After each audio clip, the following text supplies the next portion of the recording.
Adelante.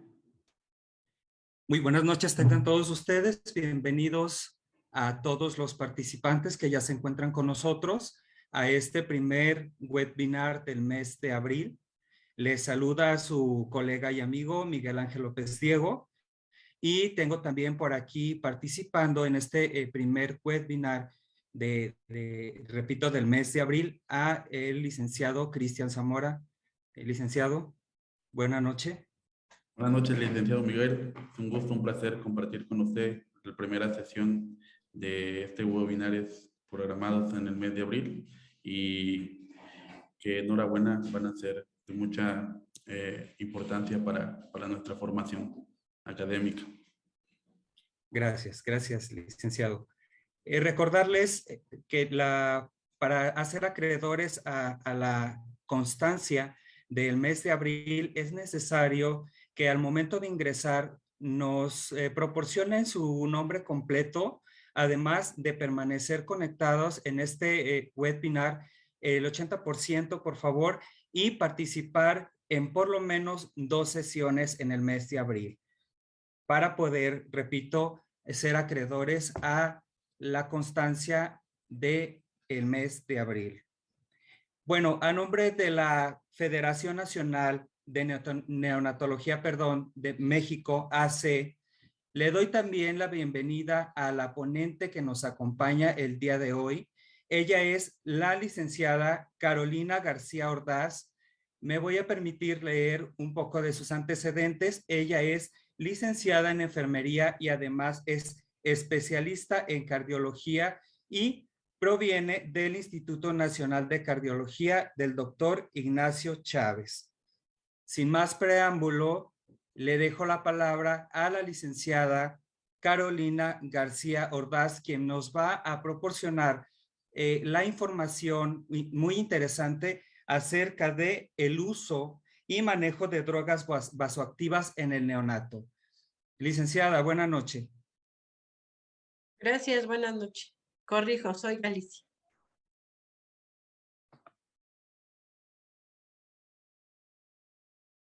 Bueno, buenas noches. El día de hoy me toca dar el uso y manejo de drogas vasoactivas en el neonato, en el paciente manejado por parte del profesional de enfermería.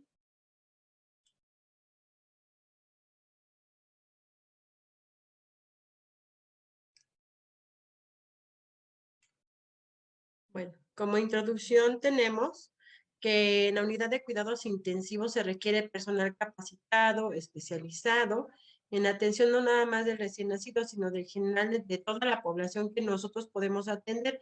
En este momento pues se va a enfocar en el neonato, sin embargo el profesional de enfermería se debe de capacitar en general, sobre todo con el uso de estos medicamentos, debido a que el uso de estos conllevan un gran riesgo también para el paciente.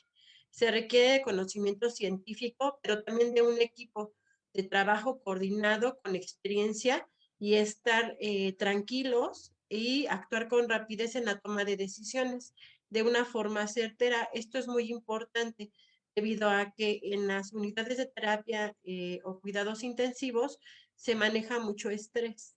Entonces, en cualquier momento que se nos puede poner mal un paciente, alguien puede empezar a gritar o alguien puede empezar a no controlar la voz de mando y eso hace que la gente se ponga nerviosa, haciendo que se bloqueen mucho más en la toma de decisiones y en lugar de hacer un trabajo en equipo, tranquilizarnos y actuar de una manera conjunta y sacar avante al paciente. También la administración de estos medicamentos requieren una preparación y manejo y también la dosis respuesta o titulación de estos medicamentos. Es una actividad meramente de enfermería. Nosotras recibimos la indicación médica por escrito, pero nosotras somos quien vamos a llevar la titulación de estos medicamentos, así como la dosis respuesta que tienen sobre los pacientes. Las reacciones adversas son muy importantes identificarlas a tiempo para favorecer la recuperación de estos pequeños o de nuestros pacientes o de nuestros clientes. Esto es muy importante debido a que debemos identificar por mínimo que sea algún dato, para evitar inclusive necrosis o amputación de algún miembro. Conocer la fisiología, la anatomía y la farmacología es parte de las obligaciones que tenemos, debido a que nosotros tenemos la responsabilidad completa al llevar a cabo estos procedimientos y al tener estos pacientes.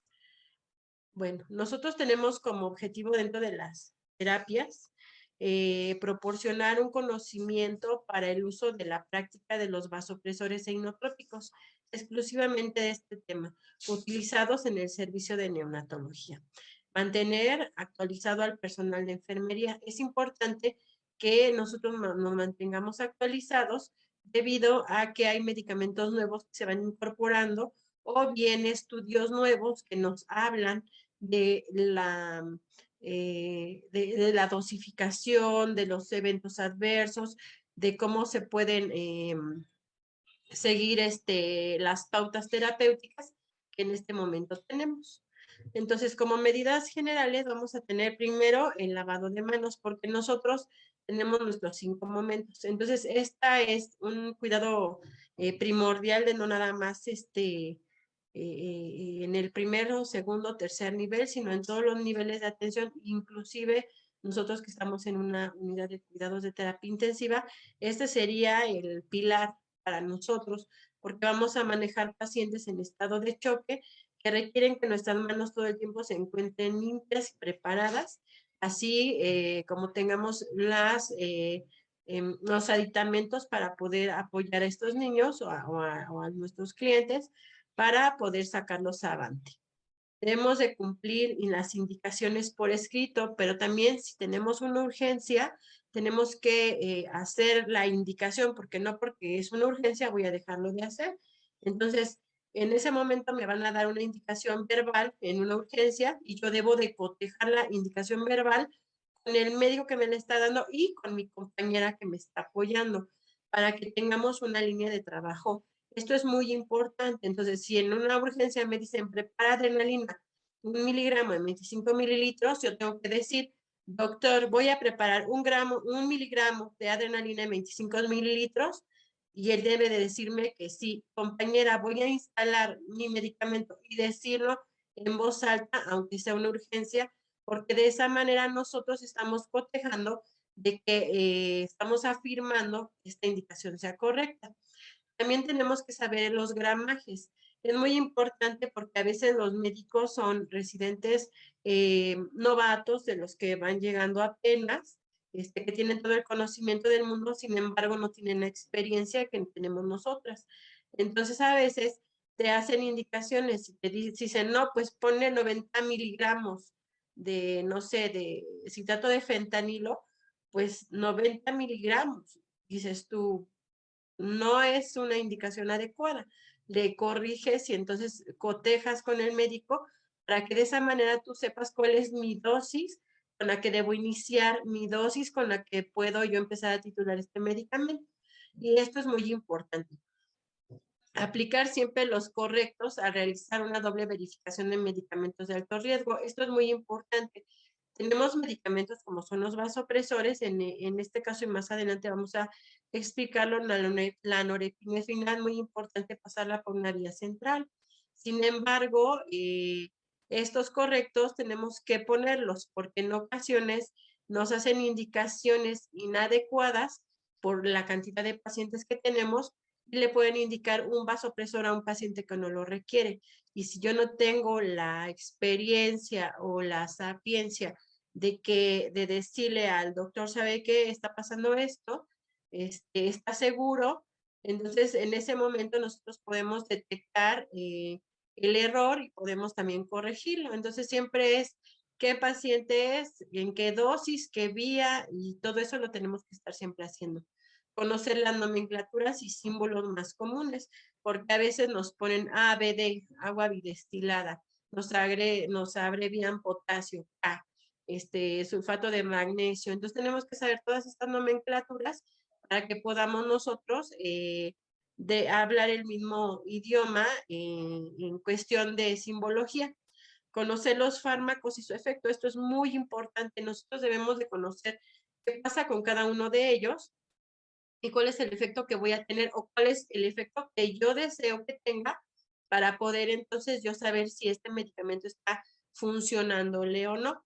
Conocer siempre el peso, la talla, el área de superficie corporal, si es alérgico o no, y el diagnóstico del paciente. Esto es muy importante porque muchas veces te dicen cuánto pesa y en lo que tú determinas cuánto pesa, entonces es importante en el momento en que tú llegas a recibir a tu paciente o lo estás valorando, saber cuánto pesa o un estimado. Y si es posible tomar el área de superficie corporal que se puede sacar rapidísimo y saber si es alérgico o no a algunas sustancias. Y el diagnóstico es muy importante para saber qué es lo que está pasando con este pequeño en su fisiología, en su anatomía, sobre todo a nivel de que presentan un estado de choque. Tenemos diferentes choques, entonces hay que identificar en qué choque estamos para saber si este medicamento le puede ayudar o no. Y sobre todo, tener un monitoreo continuo. No podemos iniciar un vasopresor si yo no tengo un monitoreo continuo con el paciente. Por lo menos electrocardiograma, presión no invasiva, presión invasiva, a lo mejor si tengo PVC, eso ya se irá viendo conforme la gravedad del paciente o el área donde yo me encuentre. Pero por lo menos los signos vitales, saturación, temperatura, llenado capilar, la presión arterial no invasiva, si es que no tengo invasiva, el electrocardiograma continuo y el registro de el electrocardiograma conforme yo lo recibo, esto es muy importante.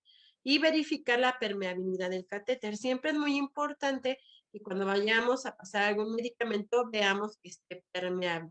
Entonces, esto es primordial porque en una urgencia un catéter no permeable pues es algo muy trágico para el pequeño. Entonces, bueno, tenemos a nivel cardíaco, para hablar de gasto cardíaco en el neonato o en este caso en ellos, el gasto cardíaco es relativo hacia la frecuencia cardíaca que presentan. Esto nos va a hablar tanto de la precarga como la poscarga y la contractilidad también, porque vamos a verlo reflejado a través de los signos vitales. Entonces, yo puedo ver, si tengo un niño, nosotros que tenemos la experiencia con niños cardiópatas, vamos a ver niños cianóticos, ejemplo. Entonces, vamos viendo estos niños cianóticos y esto hace que pensemos en el cortocircuito que tiene. Si es un cortocircuito que él está tolerando y que nos va a permitir que ese niño crezca para poder desarrollarse físicamente, para que después se prepare para su cirugía con los medicamentos que le van a dar vía oral en su casa desde neonatos. O bien, se va a requerir una intervención pronta para que ese niño entre a una cirugía o un cateterismo, o bien se diagnostique y en ese lapso pues se nos puede descompensar el paciente. Entonces es muy importante que yo como enfermera tenga muy en cuenta estos datos. Entonces, ¿yo cómo puedo valorar a mi neonato? Entonces, vamos a hablar de la precarga, que vamos a hablarlo conforme los diuréticos. Voy a regresarme un poquito acá. Entonces, ¿cómo puedo ver que mi neonato se encuentra bien? Tengo que ver la coloración de la piel, cómo se encuentra la temperatura, cómo está su llenado capilar, cómo está su frecuencia cardíaca, el ritmo que maneja. Debo de verificar los pulsos, cómo se encuentran los 4 pulsos distales. Tengo que ver si tiene un precordio hiperactivo, si está desaturado, si no está desaturado. Todo esto lo tengo que yo empezar a valorar en el paciente sin que esté invadido.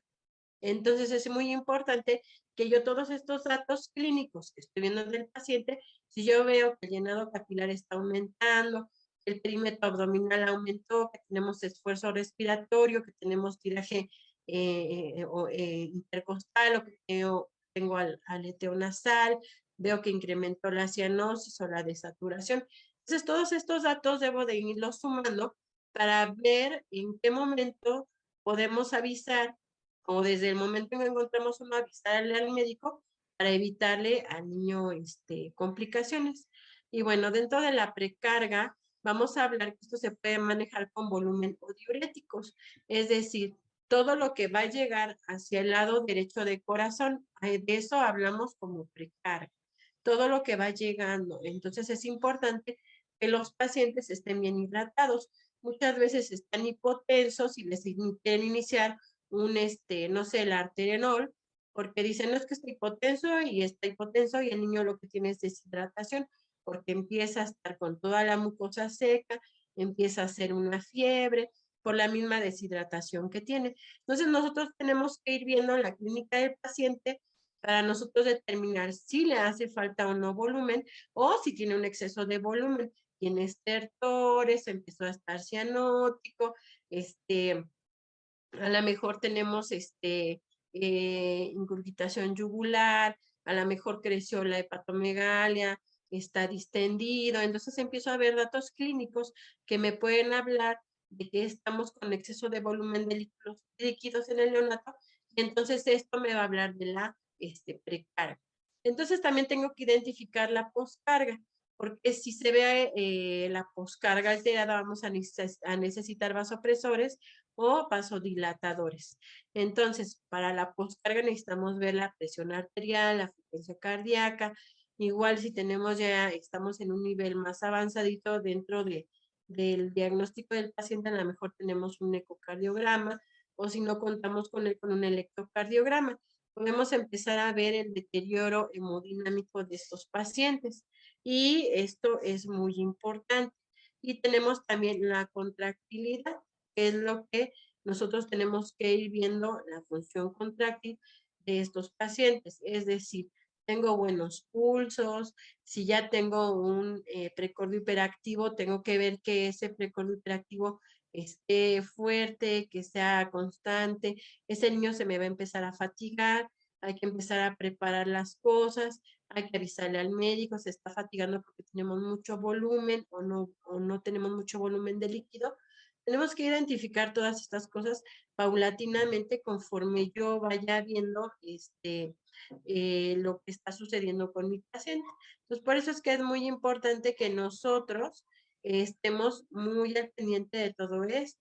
Y aquí, si hablamos de la contractilidad, pues vamos a hablar de que ya necesitamos los inotrópicos. Entonces, cuando hablamos de la poscarga, hablamos de vasopresores o vasodilatadores, y cuando hablamos de la contractilidad, vamos a hablar de los inotrópicos.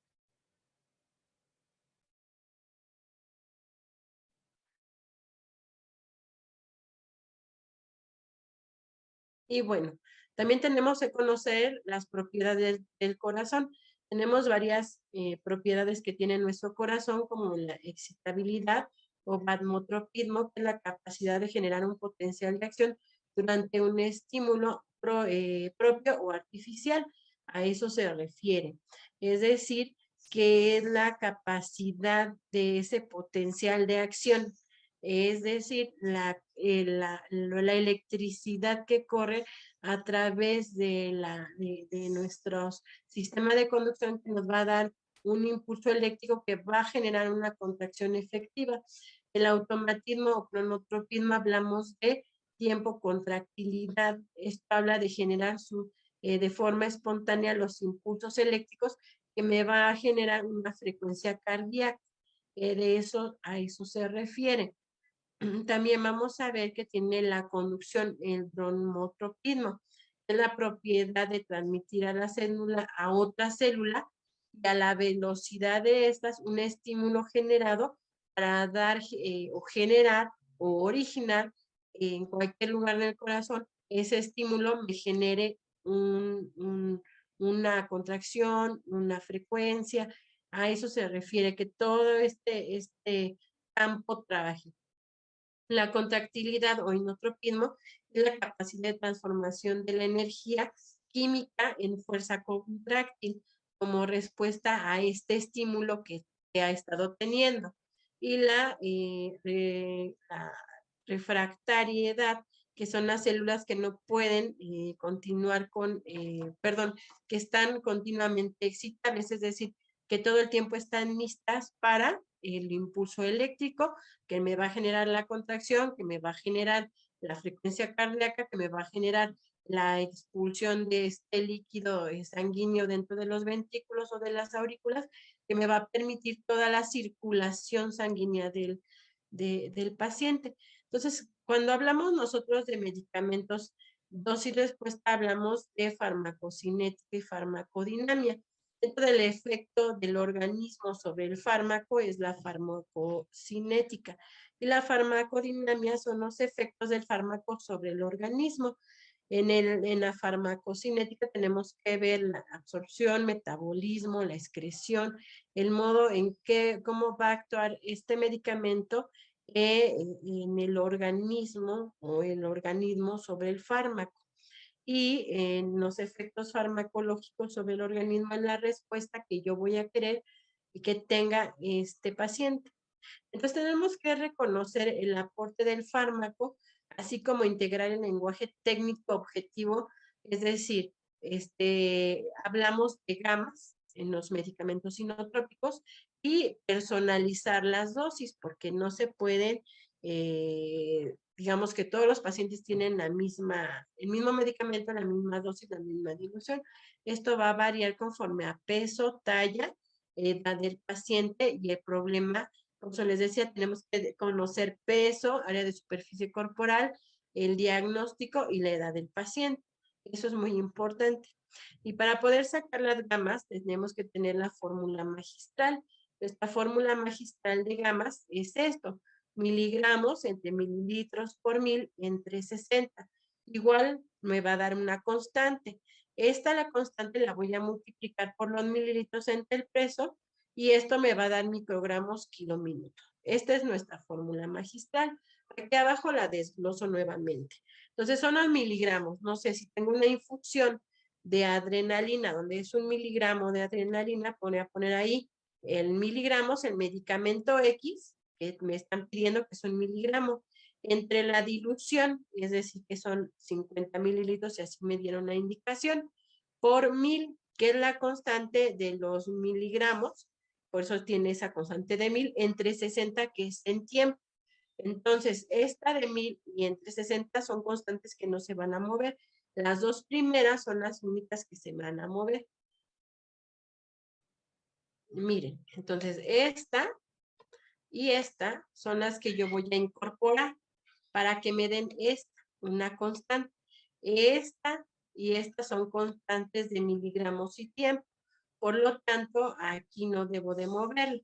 Ajá.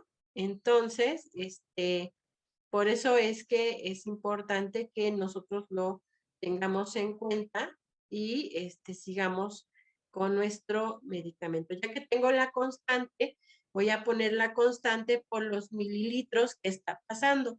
Si yo la estoy pasando a 0.2, 0.3, a 1, a 2, a 5, a 10, los mililitros que sean, aquí los voy a poner entre el peso del paciente. Entonces, aquí vamos a poner el peso del paciente, que me va a dar los microgramos kilómetros. Entonces, aquí es muy importante que esto lo debemos de manejar al 100% nosotros.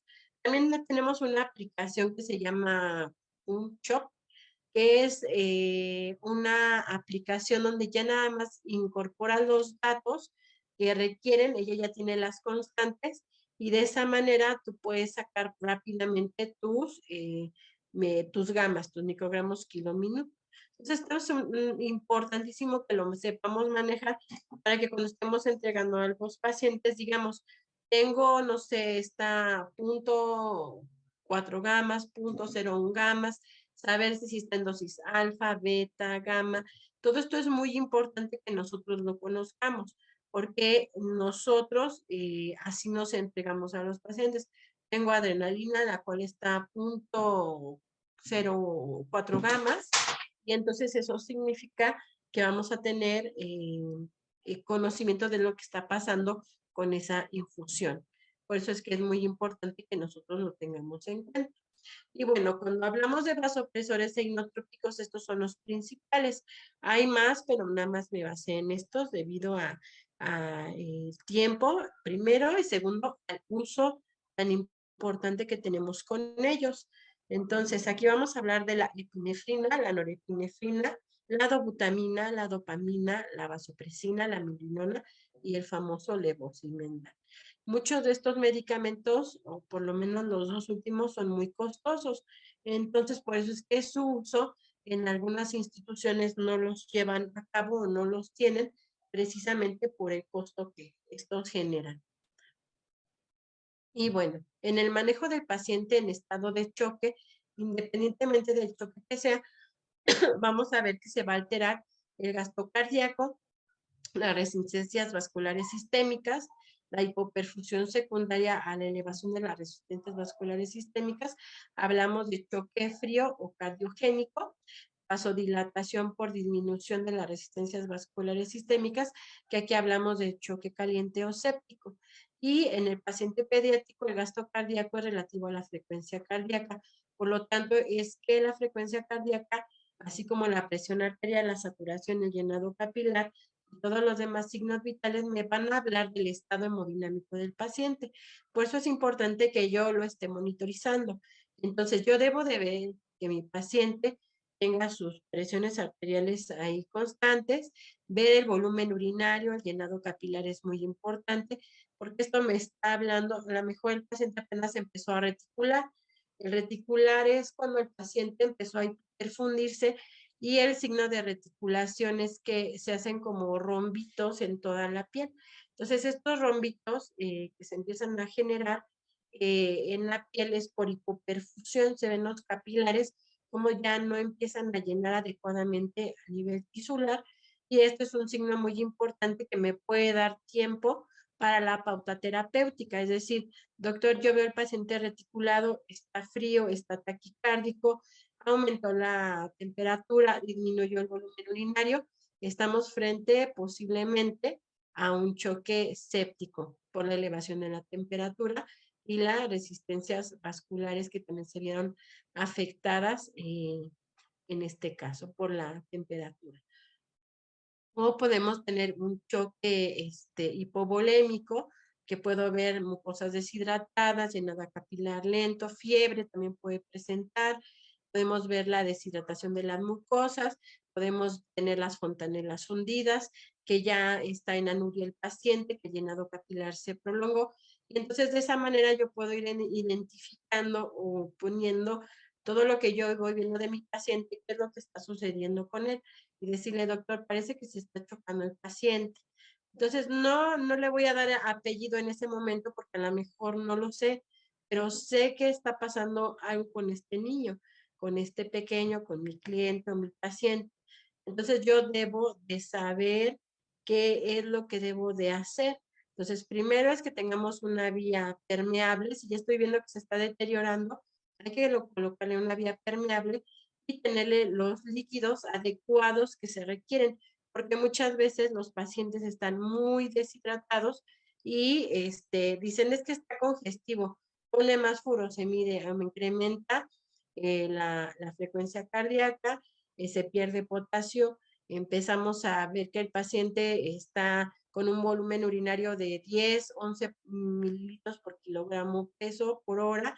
Entonces, le dices, no, doctor, es que está muy negativo, no es que está muy congestivo, sigamos le poniendo más diurético, se sigue secando ese paciente y estamos frente a un choque hipovolémico por la deshidratación tan intensa que tiene este paciente, entonces hay que pasarle volumen. Entonces es importante que sí, el paciente a lo mejor tiene estertores, el paciente está congestivo, pero hay que ayudarlo de alguna otra manera, porque a lo mejor lo que requiere es un poco de volumen.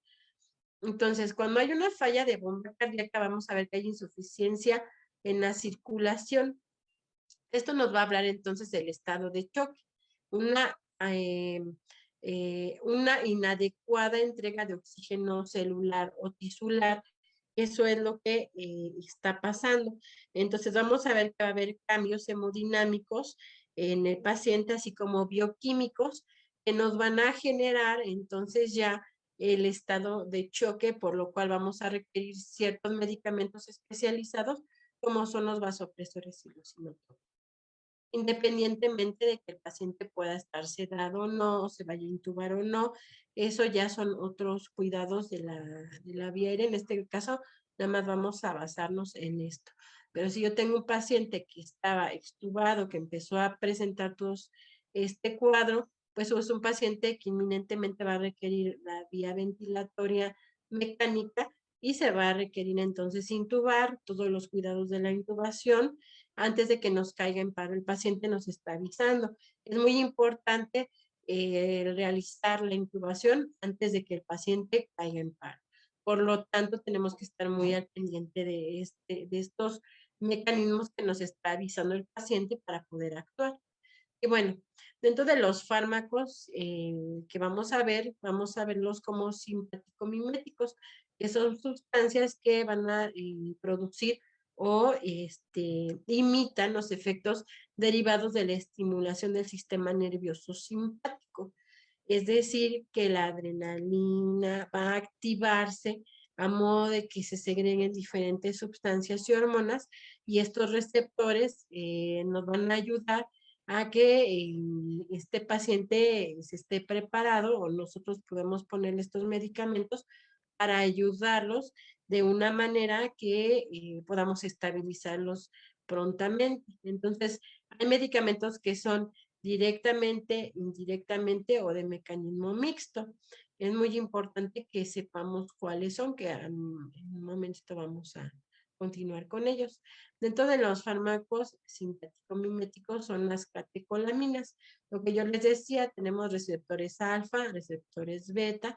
Dentro de los receptores alfa tenemos alfa 1, alfa 2. Dentro de los receptores beta tenemos beta 1, beta 2, beta 3.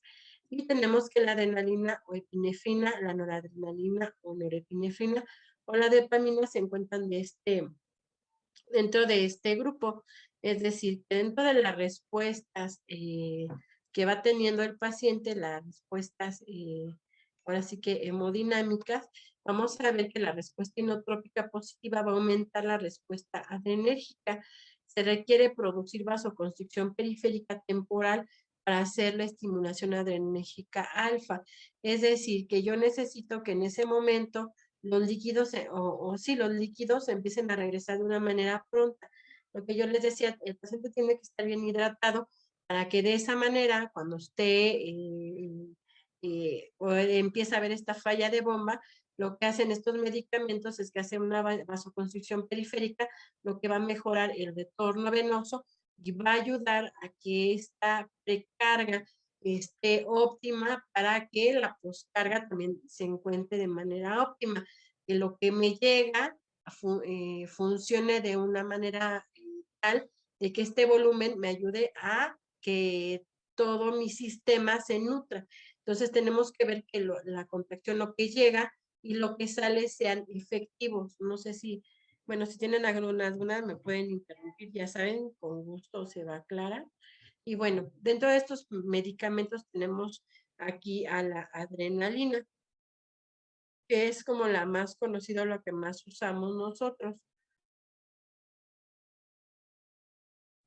Entonces tenemos un efecto beta 1 que mejora la función cardíaca, aumenta la frecuencia cardíaca y el efecto cronotrópico, mejora la contractilidad y el efecto inotrópico, así como el efecto del B2 que produce broncodilatación y vasodilatación a nivel bronquial. Por eso es que también cuando tienen crisis asmáticas tenemos la adrenalina racémica o inclusive se pone la adrenalina diluida en micronebulizaciones para ayudarlos o cuando tienen broncoespasmos severos.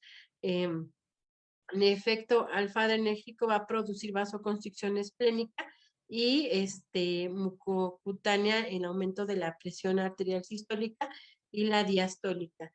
Entonces, por eso es que cuando utilizamos adrenalina debemos valorar la peristalsis constante, porque la vasoconstricción esplénica tenemos que ver que no nos afecte ningún otro organismo.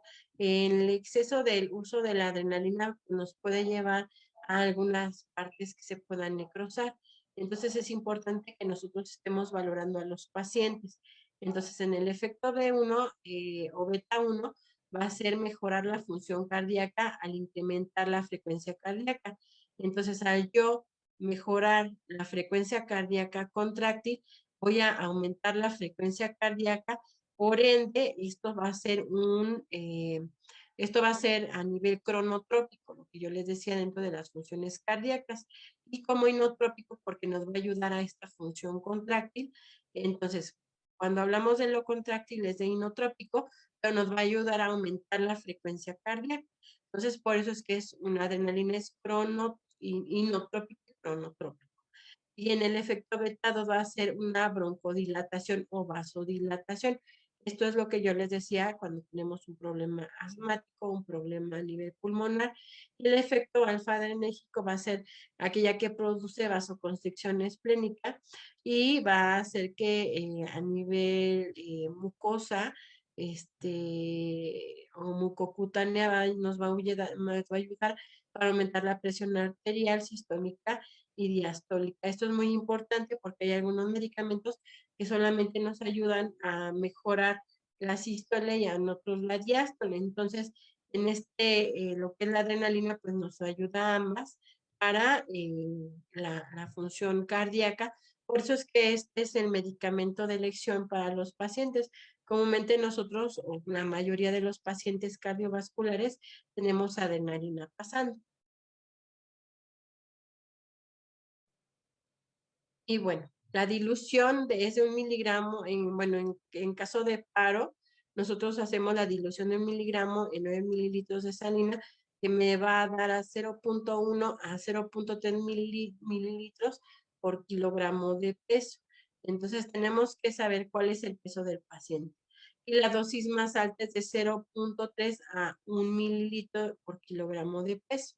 Entonces, esto es en mililitros, no es en microgramos. Los microgramos los vamos a utilizar para infusiones continuas.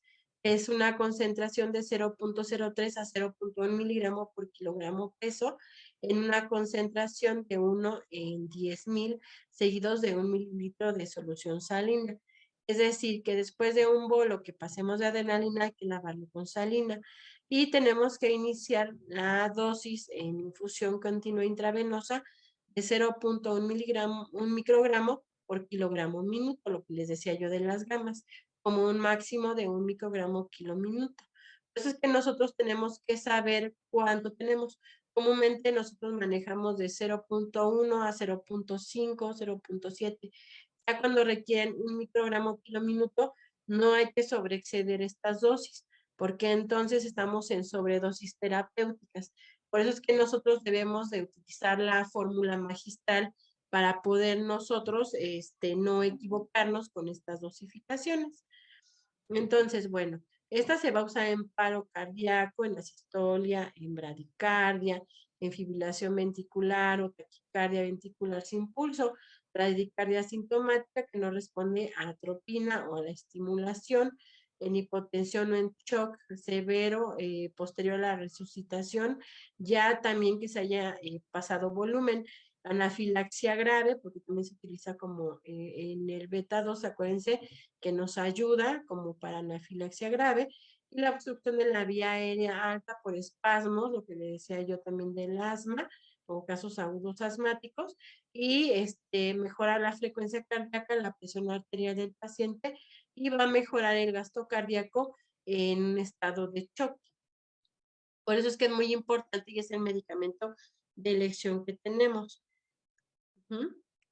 Y bueno, la dosis aquí, ya vi que la dosis endotraqueal que vi una pregunta que me hicieron, a veces no tenemos una vía venosa porque están en paro, pero podemos utilizar la vía rectal, la vía traqueal, o bien ya en un caso de mucha desesperación, a lo mejor ponerla subcutáneamente, que también hay algunas guías que así lo manejan, pero no es lo más adecuado. Siempre hay que buscar la vía venosa, sino vía traqueal.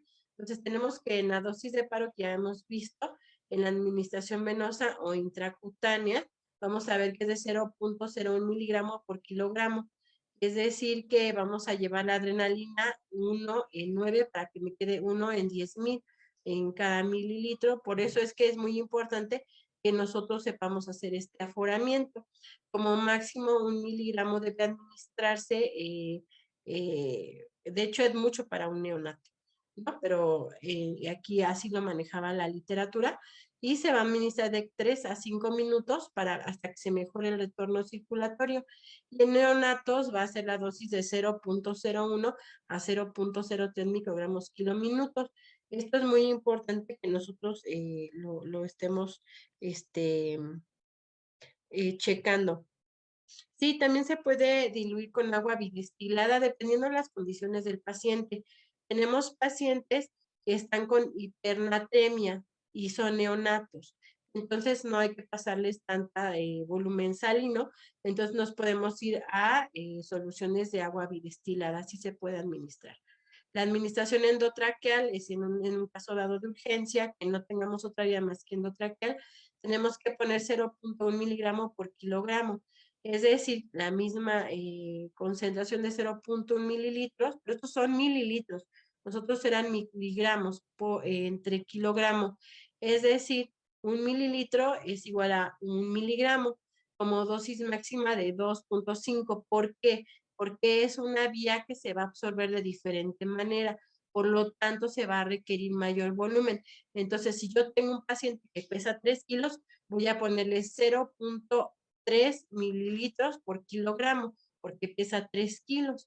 Entonces, es muy importante que estas dosis las memoricemos, sobre todo cuando estamos en un área donde los pacientes, por ejemplo, nosotros tenemos un área que se llama sexto piso o cardiopediatría, donde los mamás llegan con los niños en paro y a veces no tenemos otra vía más que esa, o inclusive vía rectal la hemos llegado a poner en caso de desesperación de que no tenemos una vía para apoyar al lactante.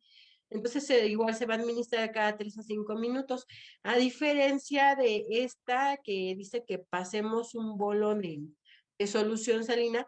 Aquí no, aquí se tiene que ambucear al paciente para que la adrenalina se distribuya. En alguna literatura dice que inclusive tienes que pasar 0.5 mililitros de solución salina para que se redistribuya, pero hay otras que dice, la bibliografía dice que no es adecuada porque entonces estás metiendo líquido a la vía aérea y después va a requerir que se aspire, y entonces esta aspiración puede causarle que sangrado de la vía aérea al paciente. Por eso es que dice que es pura, no es que, digo pura entre comillas, porque acuérdense que tenemos que diluirla, 1 en 10 o aforado a 10 o 1 en 9. Entonces de ahí vamos a tomar los mililitros. Y bueno, y en neonatos, luego también tenemos la vía intraósea, que también se va a dar en neonatos de 0.05 a 0.1 miligramo kilogramo, como dosis en mililitros. Acuérdense que aquí en estas es en mililitros y los otros serán en miligramos. Por eso es que tenemos que tener en cuenta esto. El medicamento, ahí vamos. Es que están muy preguntones. Me distraigo por quererlos contestar. Pero ahorita ahí vamos. Vamos a utilizarlo en hipotensión o en choque grave, la resistencia, cuando ya le pasamos fluido o ya le pusimos volumen al paciente y no responde, empieza con una bradicardia grave asintomática o empezó con hipotensión y con taquicardia, porque acuérdense que es refleja. Primero lo que va a hacer el neonato es taquicardizarse e hipotensarse porque se está compensando. Entonces, cuando nosotros vemos esto, es importante que ya tengamos una vía endovenosa para poner la infusión. Entonces, vamos a poner la infusión continua de 0.01 a 1 microgramo kilominuto. Los que les decía máximo 1 kilogramo kilominuto, vía endovenosa. Entonces, tenemos una dosis de 0.03 microgramos kilominuto asociada a actividad vasopresora. Y en neonatos tenemos que comenzar la de 0.05 a 0.3 microgramos kilominuto. Y tenemos que ajustar la dosis, es decir, tenemos que ir titulándolo. Tenemos que ir subiendo y viendo la dosis respuesta. ¿Cuál es el rango habitual que debemos de tener nosotros en los neonatos? Entonces, nosotros tenemos que ir viendo cuál es la dosis respuesta. ¿Requiere más? ¿Requiere menos? Pero tenemos que ir poco a poquito, subiéndole, bajando poco a poquito, porque muchas veces vienen los enlaces de turno, viene el residente y le baja, ¿no? Y dices tú, no. Nosotras somos, por eso tenemos que tener un buen conocimiento y decirle, no, ¿sabes qué, residente? Estás equivocado, ¿sabes que no, fulanito? Permíteme tantito. Yo le voy disminuyendo a dosis respuesta. Ahorita que pase tu visita, yo te digo hasta qué rango llegamos, porque muchas veces quieren entregar pacientes fantasmas del niño, ya se le suspendió todo, se le bajó todo, perfecta guardia nocturna, y resulta que no, le bajan abruptamente a los pacientes, no titulan bien los medicamentos, y entonces los pacientes tienen altas y bajas dentro de la presión arterial o de la frecuencia cardíaca que estos tienen, o inclusive dentro de los sedantes, se despertan abruptamente los pacientes. Por eso es que es muy importante que nosotros manejemos esto, sepamos lo que son los microgramos kilóminuto y decir, tengo tantos microgramos kilóminuto, me permites, en 15 minutos le voy a ir bajando y en media hora mi titulación va a ser de tanto. Permíteme tantito. Nosotros podemos llevar la pauta del paciente de esa manera. También tenemos la anafilaxia vía elección intramuscular, es ya esta se va a poner en la cara anterior del tercio del muslo, cuando es una crisis de urgencia de anafilaxia. Entonces, si es que este paciente lo requiere, lo podemos poner en el tercio medio del muslo cuando es por anafilaxia. En la administración endovenosa tenemos que ver que se va a utilizar con hipotensión grave, cuando están posterior a paro cardiorrespiratorio o previo al paro que no estamos viendo que se está poniendo mal, ponerla. Entonces es muy importante que nosotros lo veamos así. Intramuscularmente la dosis es de 0.1 miligramo por kilogramo de peso. Por eso es muy importante que nosotros sepamos cómo manejar las gamas. Y la administración intravenosa es diluir 1 miligramo de adrenalina en 100 de solución.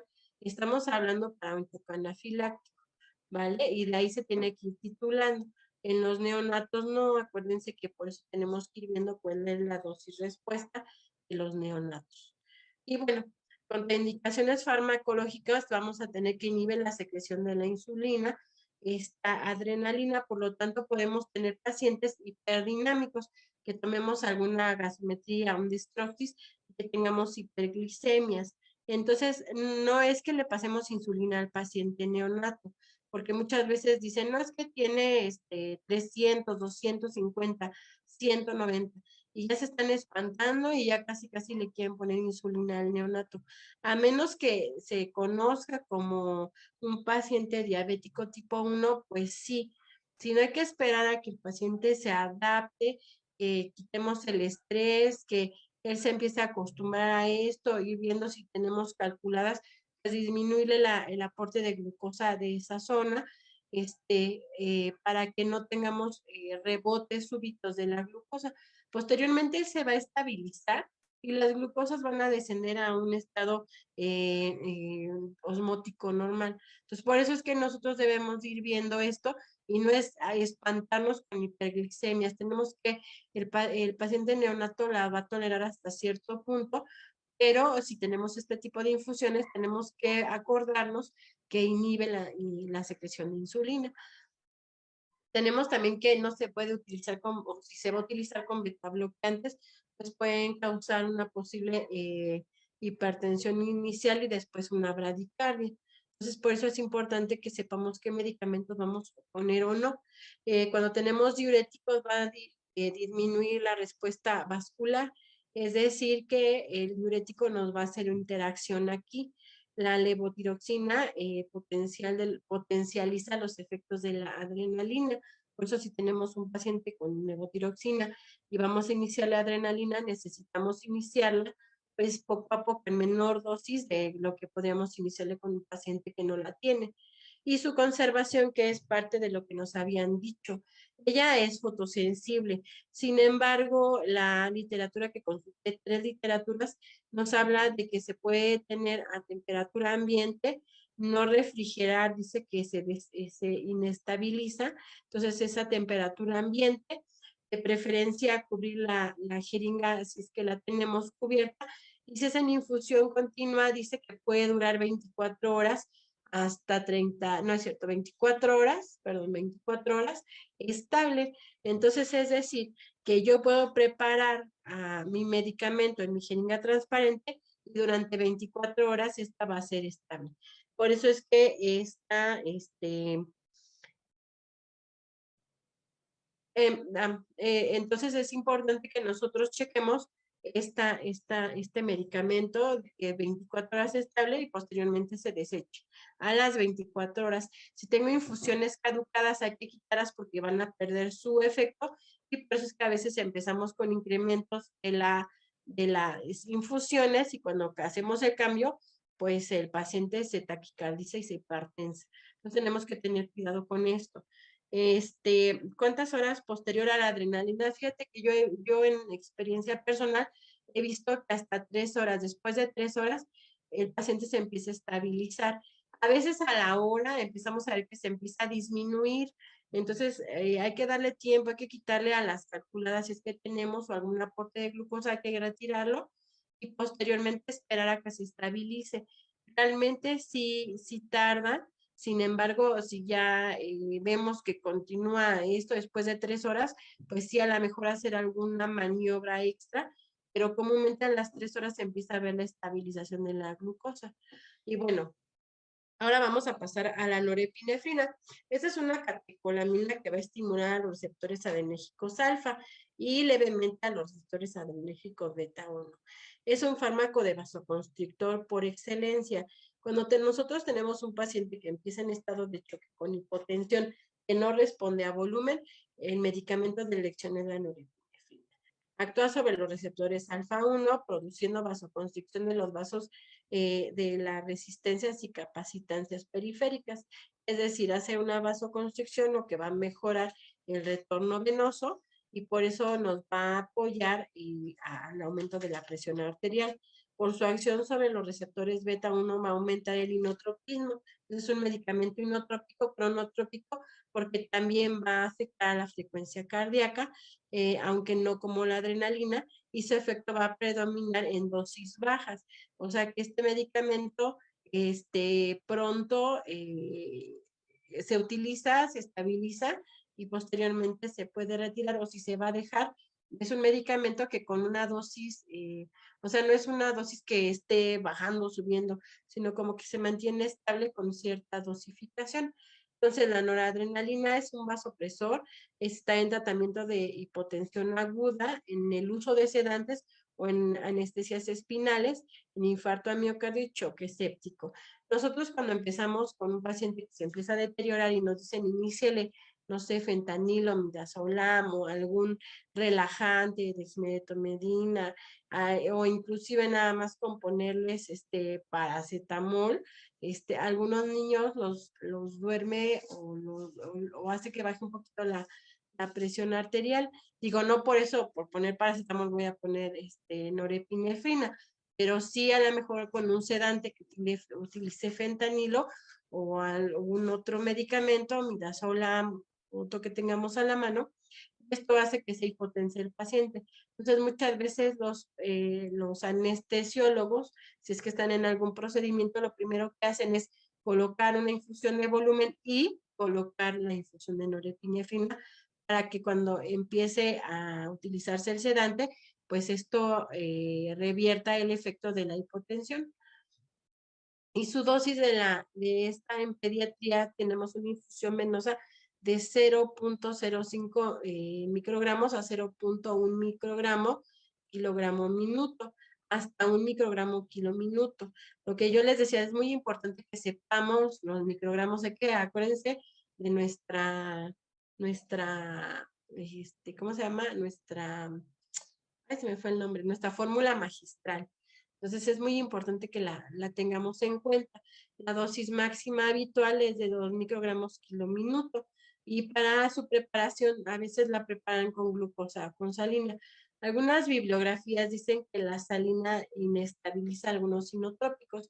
Sin embargo, en experiencia y en otras bibliografías dice que se puede diluir con glucosa, con salina o agua bidestilada si es que el paciente lo requiriera así. Hasta concentraciones máximas de 4 a 16 microgramos que pueden estar provocando. Y miren, una de las contraindicaciones que tiene la arterienol o la norepinefrina es que va a provocar necrosis tisular. Es muy importante que si yo tengo la norepinefrina esté valorando los lechos unguiales distales del paciente. también tenemos que tener en cuenta, permítanme tantito. Es cierto.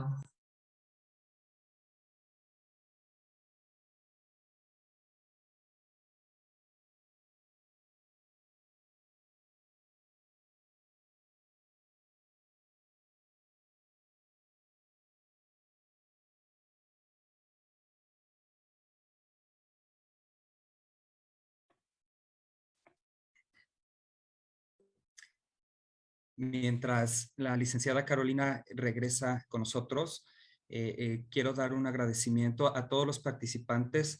Tenemos bastantes personas que nos están siguiendo por este medio y que además nos están siguiendo también por Facebook. Agradecer especialmente a las personas, compañeros que nos están acompañando de otros países. Por aquí tengo de Argentina, de Colombia, de Perú, Paraguay, Honduras, Bolivia y bueno, de cualquier otro país que se me esté escapando por el momento. Ya tenemos con nosotros de nuevo a la Ya licenciada regresé. Carolina Galicia y licenciada, le dejo continuar. Ay, perdón, es que hubo un exabrupto aquí en mi casa. Y bueno, entonces aquí les decía que es muy importante ver la necrosis tisular que puede presentar los pacientes. Esto es muy importante. Muchas veces tenemos adrenalina, vasopresina y norepinefrina, y esto es lo que pasa. Entonces es muy importante que valoremos a estos pacientes muy bien. Estas necrosis tisulares son a veces imperceptibles si es que no tenemos una buena clínica constante en los pacientes, porque se empiezan a deteriorar los lechos unguiales y posteriormente se empiezan a deteriorar más hasta que pasa esto.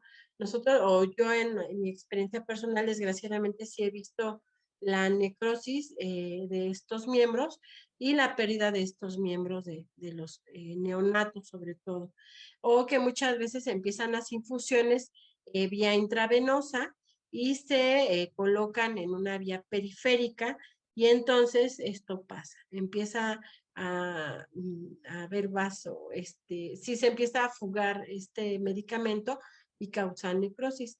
Entonces, a nivel de efectos secundarios es muy importante que esto es el daño más importante que causa. Entonces, a nivel cardiovascular va a aumentar el consumo de oxígeno miocárdico, puede producir arritmias, palpitaciones, bradicardia, taquicardia, hipertensión súbita. A veces tenemos los lúmenes y tenemos que pasar algún medicamento en bolo y muchas veces se nos va el bolo de norepinefrina, aumentando la presión arterial súbitamente, va a provocar taquicardia, lo que nos va a producir que las coronarias no se nutran adecuadamente por la hipertensión y la frecuencia tan elevada, y entonces esto puede producir cambios electrocardiográficos o puede haber ahí elevación del ST debido a este proceso. Por eso es muy importante que su manejo sea muy específico. Puede disminuir el flujo sanguíneo de los órganos vitales, por ejemplo, a nivel renal, a nivel abdominal, puede ocasionar acidosis metabólica en pacientes que tienen hipovolemia. Por eso les decía, primero hay que ver que no le haga falta volumen antes de que le iniciar un inotrópico de este tipo. El uso prolongado de las dosis elevadas de la norepinefrina puede disminuir el gasto cardíaco al reducir el retorno venoso, lo que yo les decía, causa vasoconstricción, pero esta vasoconstricción puede ser negativa para el gasto cardíaco y porque nos va a afectar el retorno, aumentando esta resistencia vascular periférica, por lo tanto va a tener que tener mayor contractilidad del ventrículo izquierdo, teniendo mayor desgaste al querer sacar ese volumen, pero tengo resistencias, entonces esto tenemos que así como que ver toda la acción de este medicamento para que sea en realidad un medicamento efectivo al paciente. Podemos tener isquemia en algunos órganos, inclusive, o lo más importante son las mesentéricas y renales.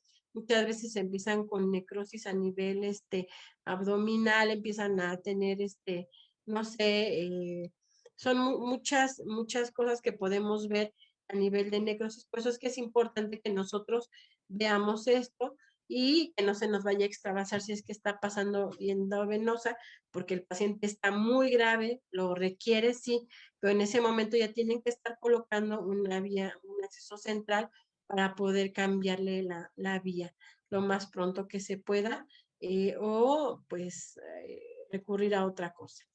Y bueno, me regresé, perdón. Y bueno, su conservación de son, fíjense que hay ampollas que dicen que se protegen de la luz y otras que no. Entonces va a depender del fabricante. Si está oscura es fotosensible, si no, no es fotosensible. Se van a conservar a temperatura ambiente. Su dilución va a ser estable solamente 24 horas. Se va a oxidar fácilmente. Entonces, por eso es que es importante que la protejamos de la luz si es que la ampolla es fotosensible. Si no, pues se queda sin protección, pero a las 24 horas igual pierde su efectividad. Vamos a pasar a nuestro siguiente medicamento, que es la dobutamina, que es un estimulante de los receptores beta-1 adrenérgicos, va a incrementar la contractilidad y la frecuencia cardíaca. Estos son efectos de beta-2 y alfa-1, que nos va a dar un efecto inotrópico, vasodilatador y cronotrópico. Fíjense cómo la dobutamina es así como que da ayuda bastante. Inclusive hay pacientes que le bajan de golpe la dobutamina y se inestabilizan presentando hipotensión severa. Nos va a dar un soporte inotrópico en el adulto en el infarto agudo del miocardio o en los neonatos en cirugías cardíacas, cardiomiopatías o en estado de choque séptico hipotensivo cardiogénico o mixto.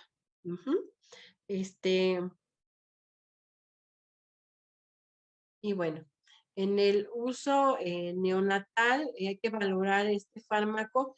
En los prematuros, que es lo que estamos viendo ahorita, hay muy pocos estudios que dicen que en los prematuros con bajo flujo sanguíneo sistémico, hay que valorarlo muy bien durante sus primeras 24 horas. Y en otros estudios dicen que sí se debe utilizar en neonatos y niños en vía endovenosa de 2 a 15 microgramos kilóminutos como una dosis máxima de 40 microgramos kilóminuto, y titularla, lo que les decía yo, hay que irla reduciendo paulatinamente en estas concentraciones. Y dice que es menos efectiva en el menos efectiva en el recién nacido pretérmino, después de las maniobras de RCP. Es decir, que si yo tengo un neonato que cayó en paro, pues no es un medicamento de elección. Sin embargo, si no tengo otro, pues lo puedo colocar para ayudarle al paciente, pero no es el medicamento de elección. A eso se refiere que no es lo más efectivo en este tipo de recién nacidos, y se va a colocar ya sea venosa o intraósea de 2 a 20 microgramos kilóminuto. Y bueno, sus contraindicaciones es que, que causa hipersensibilidad, o si tiene algún dato de esto. En las miocardiopatías obstructivas tampoco se debe de usar. En estenosis subaórtica o hipertrófica tampoco se debe de usar. Y sus precauciones es que esta va a hacer una depresión de volumen y va a haber cambios locales. Es decir, también causa necrosis dermatológica o tisular. Por eso es que es importante que estos medicamentos no se coloquen vía periférica, sino en un catéter central. Y bueno, vamos a pasar al siguiente, que es la dopamina. Vamos a ver que en la dopamina tenemos agentes adrenérgicos y dopaminérgico. Este es un estimulante cardíaco que va a actuar aumentando la fuerza de contracción del músculo cardíaco, provocando el aumento del gasto cardíaco. Es decir, que vamos a aumentar la contractilidad de esta fuerza contractil, y esto va a mejorar el gasto cardíaco del paciente. Esto se va a utilizar en un estado de choque, en infarto al miocardio, en traumatismos, septicemias, en cirugías cardíacas, en insuficiencia renal, también se llega a ocupar en insuficiencia cardíaca congestiva descompensada. Entonces, este es un medicamento que se ocupa para muchas circunstancias. En niños y neonatos se debe de usar de 5 a 20 microgramos kilóminuto con una dosis máxima de 50 microgramos kilóminuto y una dosis baja de 0.5 a 4 microgramos kilóminutos. Comúnmente la dosis intermedia es de 5 a 10 microgramos kilóminuto y una dosis alta, o ya que vamos a exceder, es a partir de 15 microgramos kilóminuto. Esta actúa sobre los receptores dopaminérgicos en los lechos vasculares renales, mesentéricos, coronarianos, cerebrales y produce vasodilatación. Por eso es que muchas veces al iniciar este medicamento mejora la función renal. Vamos a ver un incremento de la orina, por eso es que muchas veces nos ayuda temporalmente. También va a ejercer un efecto inotrópico positivo sobre el miocardio, debido a que el miocardio tiene receptores beta 1 y las acciones indirectas de esto es la liberación de la noradrenalina en puntos de almacenamiento cardíaco. Entonces vamos a ver que va a aumentar la contractilidad miocárdica, va a aumentar el volumen de eyección, por ende la presión sistólica, y va a mejorar la contractilidad cardíaca y el gasto cardíaco, y por ende la presión arterial. Va a estimular a los receptores alfa-adrenérgicos, como es importante el aumento de las resistencias vasculares periféricas. Este es un medicamento que también vamos a utilizar dentro del área de inotrópicos. ¿Cuáles sus precauciones? En todas, que la bulimia esté corregida para poder iniciarlos, que tengamos un acceso central, que no sea abrupta su interrupción, sino hay que ir titulándola poco a poco, y se debe de monitorizar siempre un electrocardiograma. Es muy importante que nosotros tengamos un electrocardiograma diario de cómo se encuentra nuestro paciente, qué ritmo tiene, si no se ha bloqueado, cómo se encuentra. Y su conservación va a ser al medio ambiente, se tiene que proteger de la luz, si es que se va a dejar ahí hay que cargarla y protegerla de la luz, y dice que se mantiene estable hasta 48 horas. Entonces es un medicamento también muy noble, aunque cada 24 horas se cambia. También tenemos a la vasopresina.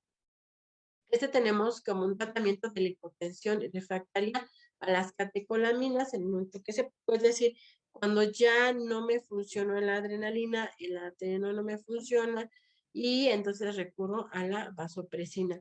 Entonces también tenemos que tener un buen volumen, se tiene que tener una presión media, se debe de establecer cuál es la media que yo debo de alcanzar, porque este medicamento lo voy a ir bajando, subiendo conforme a mi media, no conforme a la sistólica, la diastólica, esta es conforme a la media. Y esta se debe administrar mediante una infusión intravenosa de 0.1 unidades y aumentándola poco a poco de 15 a 20 minutos hasta 0.3 unidades kilominuto. Esta viene en unidades. Y aquí abajo vienen cómo se van iniciando y cuál es la velocidad de infusión. Entonces aquí es muy importante ver que los mililitros kilogramo hora no excedan a los 2.25 mililitros por kilogramo de peso, porque entonces ya también nos iríamos hacia el otro extremo. Ajá. Y bueno, vamos a ver que va a haber reacciones adversas. Aquí sí tiene más reacciones adversas. En el trastorno del metabolismo de la nutrición va a generar hiponatremia, así como hidratación. Puede haber problemas también de que no se absorba bien la glucosa, por lo tanto va a haber incremento de la insulina, perdón, de la glucosa en sangre porque no hay una buena producción de insulina. Trastornos del sistema nervioso, puede haber temblores, vértigo, cefalea, trastornos cardíacos como arritmias, dolor de pecho, isquemia miocárdica, o puede haber hasta disminución del gasto cardíaco. Por eso es que nosotros tenemos que ir viendo la dosis respuesta de estos medicamentos. También va a haber trastornos vasculares, la vasoconstricción periférica, también nos puede llevar a la necrosis, trastornos respiratorios, puede haber vasoconstricción bronquial, incluyendo a veces cuando iniciamos la vasopresina y escuchas al paciente, muchas veces empieza con ruidos bronquiales como el estridor bronquial. Digo, es parte de la clínica que nosotros tenemos que ir conociendo. Trastornos gastrointestinales como cólicos, isquemia intestinal, o que presente vómito, náuseas, o que empiece a haber que no tengan peristaltismo los neonatos. En los trastornos de la piel, pues puede, lo que les decía, necrosis, que es lo peor que puede pasar, o inclusive puede dar urticaria. en trastornos generales alterados a su administración, es que pues se tiene que hacer previo a que no afecte el volumen, que no es un medicamento de primera instancia, primero vamos a iniciar con otros, si no, pues ya seguiría este medicamento. Ajá. Y bueno, así en general es el uso de la vasopresina. Y su dosis es en microgramos kilo minuto, es una dosis inicial de 0.005 unidades hasta 0.02 unidades kilogramo kilo minuto. Acordándonos que la vasopresina es una hormona endógena que va a efectuar o va a intentar hacer una homeostasis. Por lo tanto, es que va a ser importante que nosotros veamos su temperatura, llenado capilar, cómo se encuentra la función renal, cómo se encuentra la presión media, lo que yo les decía. No es que si la sistólica o la diastólica, en este caso sería la media la más importante. Entonces tenemos que ir viendo todo eso y sobre todo los lechos distales. También tenemos a levosimendan. Este es un estimulante cardíaco que potencializa la sensibilidad del ciclo de las proteínas contráctiles, aumenta la contracción sin alterar la relajación ventricular y va a abrir también los canales de potasio. Por eso es muy importante que nosotros en las gasometrías o laboratorios tengamos un potasio arriba de 2.5 a máximo 4. Dentro del neonato tenemos, o en los pediátricos tenemos como un rango más grande a diferencia del adulto. Tenemos que estar dentro de estos rangos. Si tenemos un potasio menos de 2.7, menos de 2.6, 2.5, ya hay que estar al pendiente para reposición de porque si no va a causar arritmias. Este va a estar va a afectar dentro del músculo liso, es un vasodilatador arterial sistémico y coronariano, es un inotrópico, que es un medicamento costoso, pero realmente se ve cuando se utiliza va a mejorar va a reducir la precarga y la poscarga sin afectar a la diástole. Realmente el metabolito del levosimendan dicen que dura hasta 21 días dentro del sistema cardiovascular, lo cual ayuda. Yo he visto pacientes en estado de choque gravísimos y que a la hora, inclusive alguna vez me tocó que apostamos en cuánto salía la gasometría, el lactato, la glucosa, y cuánto dan menos, menos. Y a la hora fue increíble cómo el levosimendan ayuda a los pacientes con la mejora de esta contracción, con que va a ayudar a reducir la precarga, la poscarga, sin tener que... es una cosa maravillosa, levosimendan. Ayuda mucho a esta contracción cardíaca, lo que va a mejorar el gasto cardíaco y por ende la perfusión de todos los órganos. Es un medicamento muy caro, por eso es que a veces en algunas instituciones no los tienen y se va a iniciar de 0.1 microgramo kilogramo minuto durante de 30 a 60 minutos. Puede presentar hipotensión o taquicardia y si podemos llevarla a 0.0 microgramos kilo minuto, que disminuirla si presenta estos signos, y si no podemos aumentar el rango a 0.2 microgramos kilo minuto. El rango terapéutico es de 0.05 a 2 microgramos kilo minuto. Es muy importante que nosotros al uso de este medicamento sea, ahora sí que se va a tintar y no se puede tirar ni cambiar 24 horas, se inicia y hasta que se termina este medicamento por el alto costo, pero sí ayuda mucho a los neonatos. Nunca se debe de administrar en pacientes con hipersensibilidad, si es que se conoce, con hipotensión grave y taquicardia. Debe de ser un medicamento que se debe de iniciar cuando ya está resuelto el choque, pero requiere un mejor gasto cardíaco. Es decir, no es un medicamento en este momento tengo hipotensión severa y se la ponemos, no, no, no. Primero lo vamos a revertir con alguno de los otros medicamentos y posteriormente ya se va a colocar No se debe de colocar en obstrucciones mecánicas, ya que va a afectar al llenado ventricular y vaciado de en insuficiencia renal grave o hepática, si tenemos historial de tosada de Po, epilepsia, alteraciones del potasio, y tenemos que corregir la bulimia y la hipopotasemia. Y bueno, Tenemos ya por último a la midrinona, que es un inmunotrópico positivo, vasodilatador, inhibidor de la fosfodiesterasa 3. Este es un medicamento que va a actuar en los tejidos cardíacos vasculares. Va a provocar un aumento de la adenosina fosfatocíclica, la cual nos va a dar, nos va a potencializar la liberación del calcio del miocito. El calcio es parte de todo el sistema del potencial de acción y nos va a ayudar a una liberación rápida de la diástole. Entonces nos va a ayudar a que durante la diástole sea más rápida en un ciclo cardíaco. Aumenta la contracción miocárdica y nos va a ayudar sobre todo a la relajación de este ventrículo, haciendo lo que se mejore para que acuérdense que cuando se nutren las coronarias es en la relajación, haciendo que esto se lleve, ahora sí que se nutra mejor el corazoncito y disminuye las resistencias vasculares. Y luego también vamos a tener que tenemos dosis de neonato en carga de 50 a 75 microgramos kilo minuto durante 15 minutos.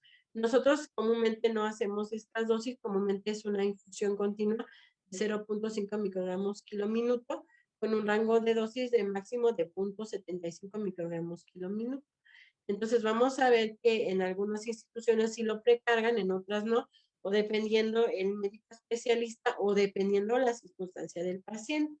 Se puede precargar durante los primeros 15 minutos, luego se incrementa a 60 minutos y luego lo continúan estable, es lineal, no es que estemos subiendo y bajando, sino es una dosis lineal durante 35 horas, que ya alcanza así como su máximo. Y en los lactantes se puede hacer una carga de 50 a 75 microgramos, kilogramos, sí, durante 30 a 60 minutos. Igual podemos ver que tenemos que ver la respuesta hemodinámica del paciente o las respuestas adversas que puede haber hacia este medicamento. Pero comúnmente es un medicamento lineal que se inicia y se mantiene esa dosis. Si se impregna, posteriormente se va a disminuir la dosis a la dosis terapéutica que queremos alcanzar. En algunos casos se utiliza como, cuando tenemos hipertensión pulmonar, se puede utilizar este medicamento para disminuir esta presión pulmonar con un rango de 0.33 a 0.99 microgramos kilo minuto, con o sin bolo durante 60 minutos.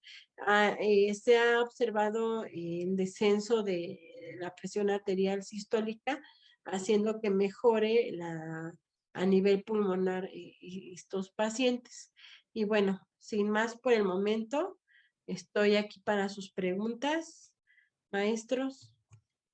Gracias por la invitación. Gracias, licenciada Carolina Galicia, por este interesantísimo tema que, bueno, nos deja ver los beneficios que tiene el buen uso y las buenas prácticas en el manejo de las drogas vasoactivas en el paciente neonato, pero además también las consecuencias del manejo inadecuado de estos medicamentos.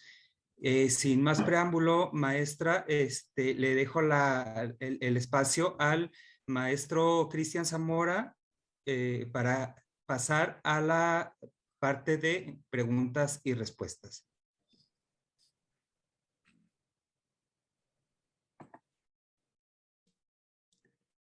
Sí, claro. Pasamos a la sesión de preguntas y respuestas. Hubo compañeros que estuvieron preguntando mucho. Eso, la verdad, es interesante, ya que la sesión estuvo muy dinámica y estuvo muy interesante cada punto que usted nos compartió. Como primera pregunta, mencionan los compañeros, ¿en neonatos también se verifica el llenado capilar en las uñas? Sí, pues es que es en todo el lecho ungueal. Por ejemplo, el llenado capilar no es el lecho de la uña, es toda esta parte, el llenado capilar, inclusive en el adulto. Entonces es muy importante que no el llenado capilar es mi uña, es todo mi dedito. Entonces hay que sacarnos de la mente porque el llenado capilar es aquí nada más de hecho un gel, es todo mi dedito. Entonces, para adultos y niños es todo los dedos. Es muy importante verificar así que los 20 deditos, siempre tocarlos, verlos cómo se están llenando, si se están hipoperfundiendo o se están perfundiendo bien. Entonces, es todo el dedito. Excelente. Como segunda pregunta menciona, ¿cómo saber en una urgencia si el neonato es alérgico a algún medicamento? No tenemos ahí, si el neonato es alérgico no lo veremos ya en administración del medicamento. Desgraciadamente, no, a menos que la mamá diga que ella es sensible a ciertas cosas. Por ejemplo, muchas veces la iodopovidona, que es la que nosotros luego utilizamos, las mamás son alérgicas y los bebés resultan ser alérgicos, pero como tal en los medicamentos no hay. Ok. Como tercera pregunta, menciona, ¿la adrenalina en infusión va en equipos fotosensibles? ¿Hay que cubrirlos a la luz, al igual que la dobutamina? No. Acuérdense que dentro de la exposición les dije que es estable durante 24 horas. Lo que sí es que si yo voy a tenerla conservada para mis multidosis, porque muchas veces hacemos multidosis las enfermeras, ahí sí se debe de conservar cubierta. Pero si es en infusión, no. En infusión se debe de mantener nada más estable 24 horas y se retira. Por eso es que muchas veces cuando ya tenemos más de 24 horas el medicamento no sirve. Entonces es importante cambiarlo a tiempo. Ok. La siguiente pregunta, mencionaba usted sobre el uso en ocasiones del agua inyectable cuando no podría colocarse o bueno, administrarse los medicamentos con solución fisiológica. Y pues conocemos el efecto que tiene el agua inyectable en la destrucción de los glóbulos rojos. Entonces, aquí mencionan con respecto a esta duda. Ajá, no, aquí fíjate que es muy importante esa duda. Yo también la tuve mucho tiempo, pero ya cuando tú empiezas a ver la posología de los medicamentos, el agua inyectable sola, o sea, si yo paso inyectable sola, pasa a esta destrucción a nivel celular, pero si se mezcla con algún otro medicamento, ya no es agua inyectable, ya es un medicamento con un diluyente. Entonces, fíjate cómo hay que cambiar el chip. Ya no es agua inyectable mezclada con otro medicamento. Ya ahí va un metabolito, lo cual no hace destrucción de las células. Entonces es importante que sepamos la posología de cada una de nuestras infusiones y conozcamos cada una de ellas. Entonces el agua inyectable ya mezclada ya no es agua inyectable. Ok. ¿Existe alguna relación entre la coloración abdominal verde oscuro con la infusión de noradrenalina?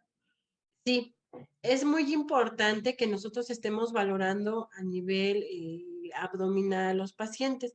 Yo les decía que causaba necrosis mesentérica. No es tanto que lo se ponga verde, no, porque debe de pasar tiempo para que esto suceda. Lo que sí podemos hacer es medir el perímetro abdominal y auscultar los ruidos peristálticos de un neonato. Por lo menos que tenga, si está sedado y relajado, por lo menos que tenga 4 por minuto. Entonces, sí tardarme mis 2 minutos auscultando mi abdomen y verificar que tenga este proceso del intestino en movimiento. Si yo veo que no tiene ruidos, si veo que se está distendiendo y veo que aparte está cambiando la coloración, hay que avisar pronto para que entonces hagan un eco y revisen cómo se encuentra en ese momento una tomografía o bien algún otro estudio especial. Pero es muy importante que yo como enfermera clínicamente lo valore constantemente. Excelente. Y por último, ¿cuáles son las recomendaciones las recomendaciones principales o el tratamiento, el cuidado sobre...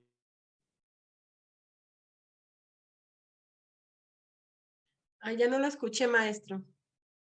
¿Ya me escucha? Ya. Ok, sabemos que en ocasiones, por ciertos factores, se lograra infiltrar o extravasar una droga vasoactiva, ¿cuáles serían las recomendaciones del En ese cuidado? momento, sí, miren, yo lo que nosotros hacemos y lo que la literatura también dice es que en ese momento se retira inmediatamente si está el líquido, hay que permitir que el líquido salga. O sea que no que sangre el niño, si ya se infiltró, hay que permitir que ese líquido salga lo más que pueda, hay que presionar que salga. Si ya no sale nada, automáticamente colocar un algodoncito y hacerle compresión y estar valorándolo a los 15 minutos, a los 30 minutos, a los 45 minutos y a la hora esa manita y así seguirle haciendo durante por lo menos 24 horas. Porque si esa manita presenta un daño y se va profundo, se hacen quemaduras intensas. Créanme que yo las he visto y es, o sea, es una cosa impresionante. En cuestión de 30 minutos podemos llevarnos un miembro. Entonces es importante que nosotros ya vimos esto, colocamos la compresa, colocamos presión. Muchas veces dicen que se coloca frío, calor, Bueno, la elevación del miembro.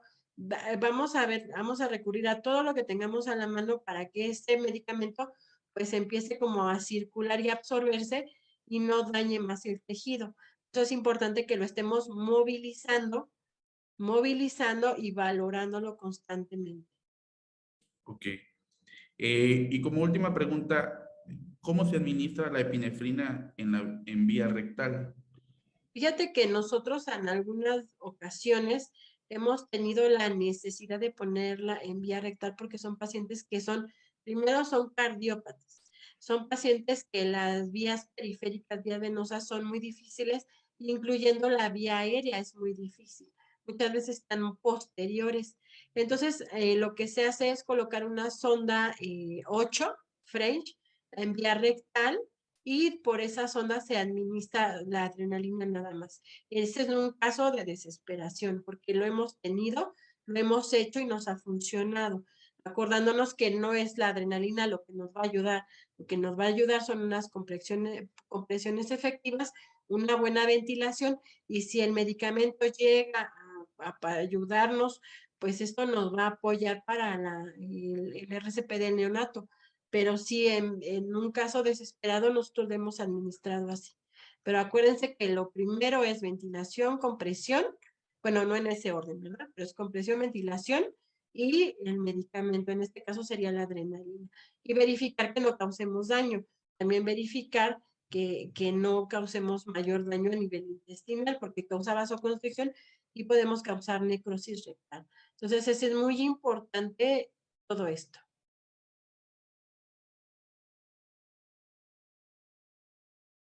No se escucha, maestro. Sí, una disculpa, es muy importante lo que usted menciona y es una información importante que la tomaremos o la tenemos que tomar en cuenta en la administración de la epinefrina. Disculpe maestra, pero hay No, muchas ¿verdad? preguntas y me gustaría hacerle una última pregunta. Dice, en el caso de catéteres umbilicales o centrales de varios lúmenes, ¿se recomienda alguna otra vía periférica? No. Cuando son vasopresores, tienen que ser por una vía central, forzosamente. Si vas a requerir una vía periférica, es porque estamos hablando de que el niño va a requerir volumen. Entonces, a lo mejor para pasar volumen sí está bien, pero no como para pasar inotrópicos y vasopresores, no, definitivamente no. No es la vía adecuada. Le agradecemos grandemente las respuestas a las preguntas que hizo el foro en esta noche. Ok, si tienen muchas dudas o preguntas, pueden contactarme por vía Messenger del Facebook. Y con gusto les puedo apoyar contestándole. Les repito que